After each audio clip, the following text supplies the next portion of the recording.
What's good, YouTube? It's Just Divine, and I'm back with another tutorial. I got something special in store for you guys.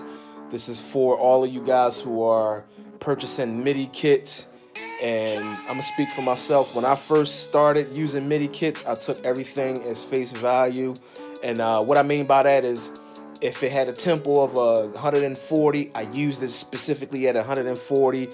Whatever key it came in, I used it as that. And I want you to not make the same mistake that I made. I have a few examples. Let's get into it.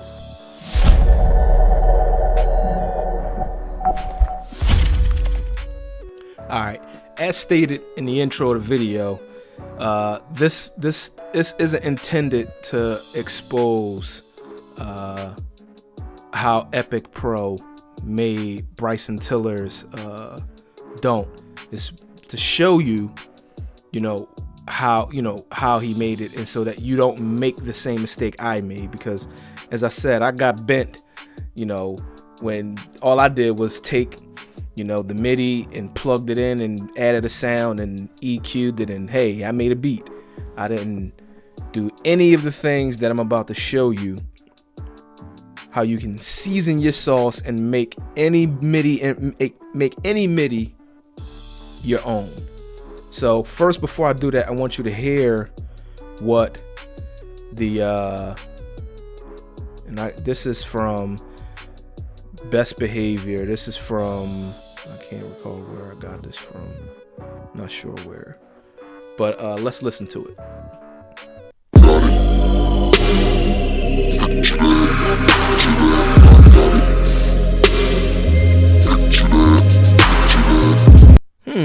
Sounds real familiar, doesn't it?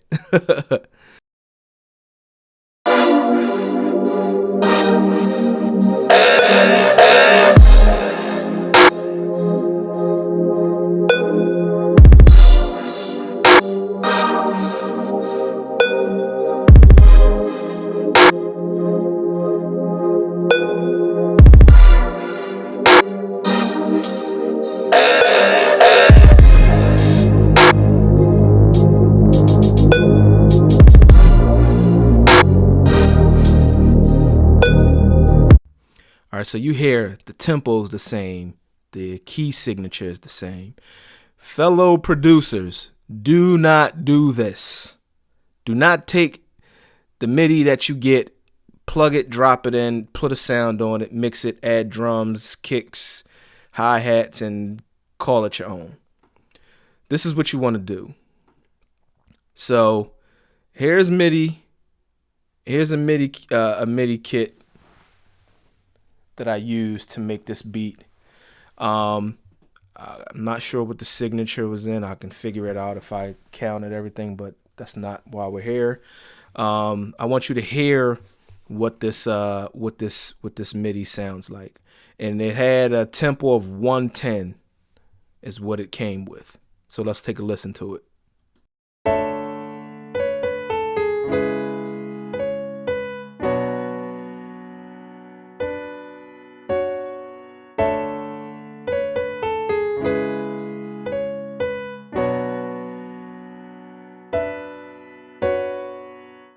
Already it sounds sad.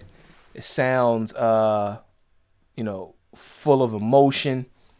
And let's take this MIDI and put it side by side to how I used it.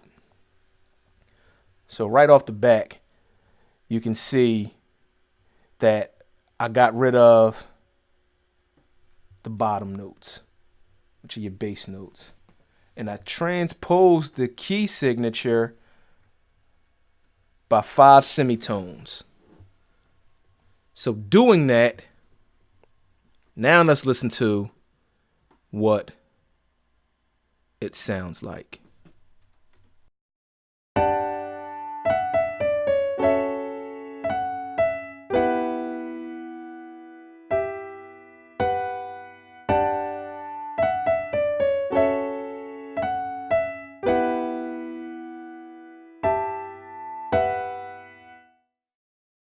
But I wasn't satisfied enough. So I did I took it a step further and took the tempo up to 150. So that's the beauty of using Midi. When you use Midi, if you notice that my wave files down here, because I didn't acidize them, or I didn't what is that called? I didn't flex them. Because if you flex it, it'll automatically sync to the tempo. So you notice with wave files, you see as I go up and down in tempo, so does this changes. The beauty with MIDI information is that everything stays the same and it just speeds itself up. So now let's listen to it. You see it has a bounce to it.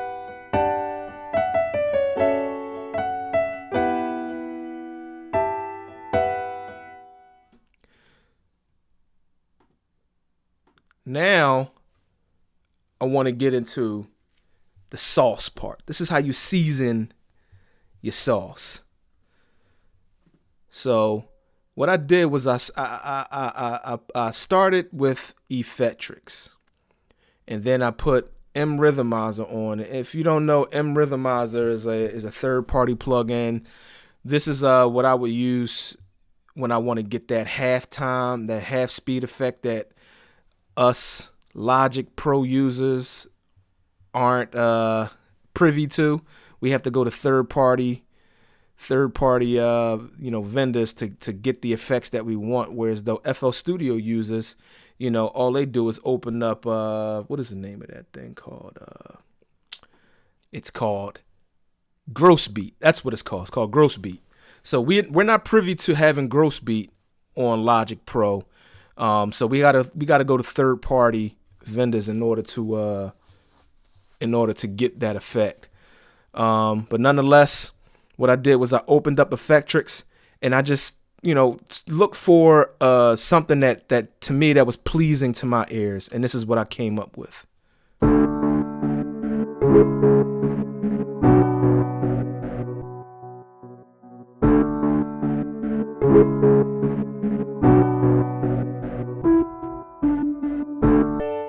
As you see, it sounds completely different from. And usually if you're using MRhythmizer, you may want to take it up one full octave, because MRhythmizer, when you run it through half speed, it also adds, it takes it down by one octave, and it adds a lot of mud within, between the 200 to 20 range, which is on your low end, and that's where you want to get a little, where you get a lot of mud at. So what I did was I ran a high pass filter, and I filtered off a lot of the high end, ran it through R comp, and I compressed it, and this is what I came up with.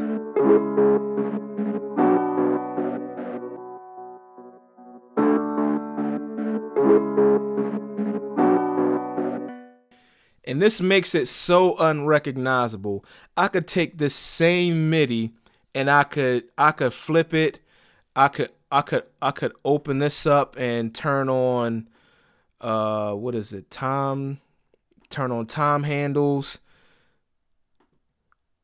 and set my to bar.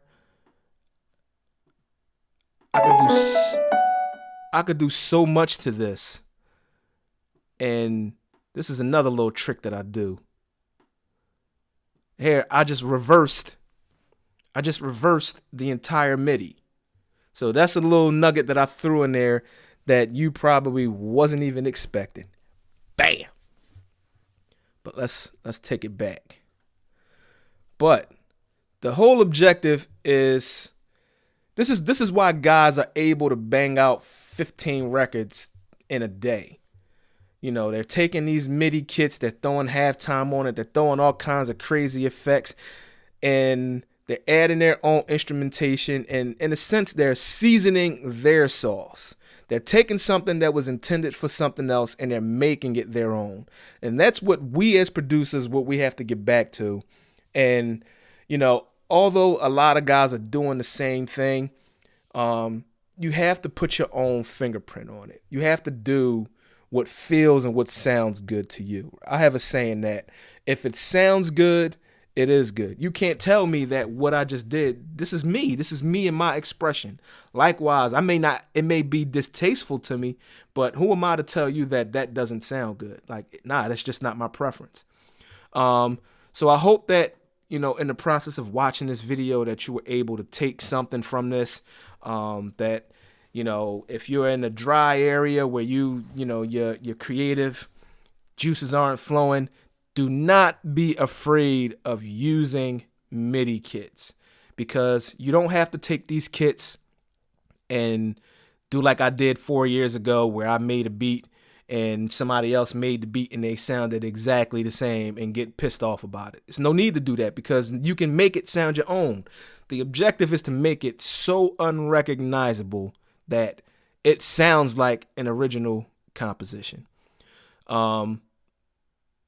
This video is too lengthy, and I just want you to listen to what this. Oh, another thing I did was I took a lot of the high notes out. So if you look at the top, let me turn these off. Turn the time handles off. You see, a lot of the high notes are out, and I pretty much only kept those in place for the hook. So what I did was I took those same notes and, you know, I put them where I wanted them, and I came up with a lead, and I just bounced the lead. I don't know what I did with the track, and maybe in here, but this video is already too long. I don't want to go into it. I just want you to hear what this sounds like. Check it out.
And rather than having, you know, I kept it simple. Sometimes less is more. And I chose to use different bass to, you know, transition the song. So if you notice right here, there's you know, it's kind of like a Moog bass, and up here there's a filtered bass that plays throughout the verse, and then right here is where the 808 jumps in. So let's listen to that real quick.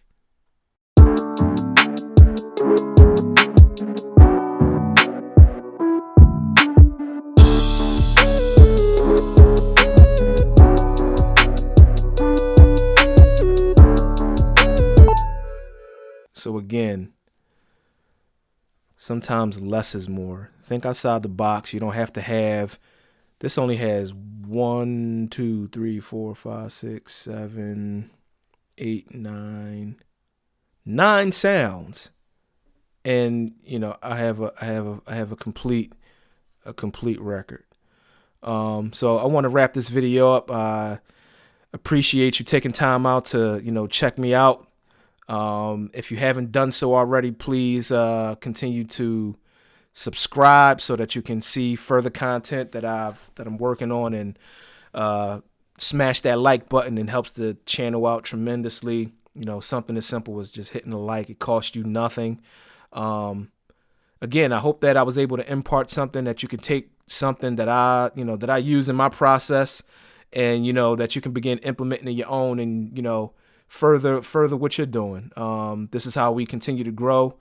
in this community. We're kind of behind the curve because a lot of the tricks that a lot of the FL Studio users are privy to, we're not. So if you use this and you implement it in your workflow and you make it your own, and it's something you added to it, feel free to show it to the world. And again, if it sounds good, it is good.